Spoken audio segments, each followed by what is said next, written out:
Aiza le zavatra? Ty lesy le anina fa za.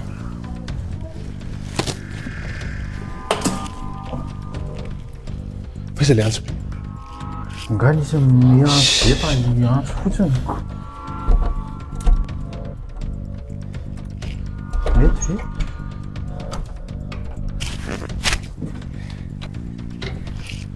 Dia raha tratra ato ity dia ahoana? Aza be azo sary tahotra fa tsy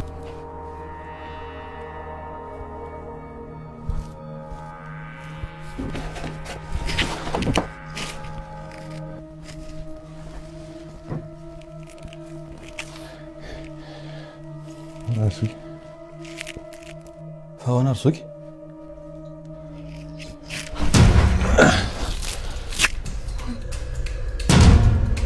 Oly may.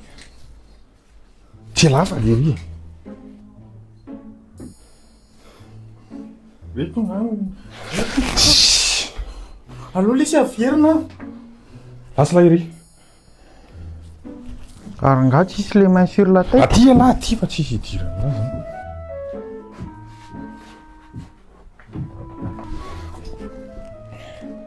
De ato. Tsy haiko. Fatory. Fatory. Fatory. Ataoko amity ve? Mety. Dia raha simba mifisy drakany le roa. Lemako amity a. Miala tsiny zoko fa hamatotra kely anao a. Asa koa ny anaty dia tena tsy maintsy ahy. Ao moa hoe. Ao moa mba vetorako vetivety ianao hoe. Zafady a. Tsy sitrapoko zao. Aza metsika mihitsy aloha fa be dia ahy. Marary.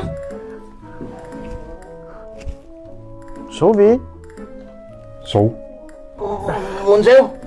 Eo, aza metsika fotsiny ianao fa tsisy maninona anao zany eo. Any a. Eto ana manao eto. Aiza daholo ny vola. Fa za nga manany. Tia. Resaka anaty. Itsy. Aiza hono zany voly zany? Lemako amity ala. Aiza vola. Tsisy voly zany Arzoky ao anaty telefoninako daholo. Ka andao aloha zany hijery cash point. Transféré aty aminao zao dia zao. Ny telefona alla. Io.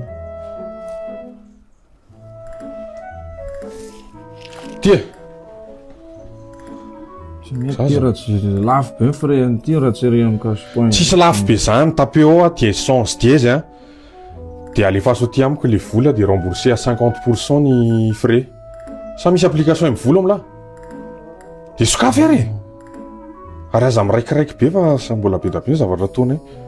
Raha amin'ny mivola izy dia remboursé à 100% tsisy frais. Raisy numéro ako. Dia ny numéro ako zany ahoana?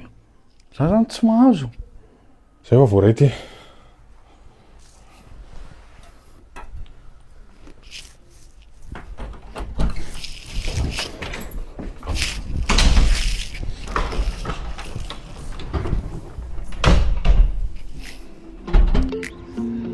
Tadio ary manomboka zao ka raha mikirakira vola amin'ny alalan'ny 1 vola ianao ka mampiasa ny dièse 111 étoile 1 étoile 2 dièse dia miverina 50 isan-jato ny frais de transfert anao. Ary ohatra ndray ka mampiasa ny application 1 vola ianao a, tena tsara indrindra to dia mampiditra ny application 1 vola dia miverina 100 isan-jato ny frais de transfert izay ataonao ka mampiasa 1 vola finaritra reny.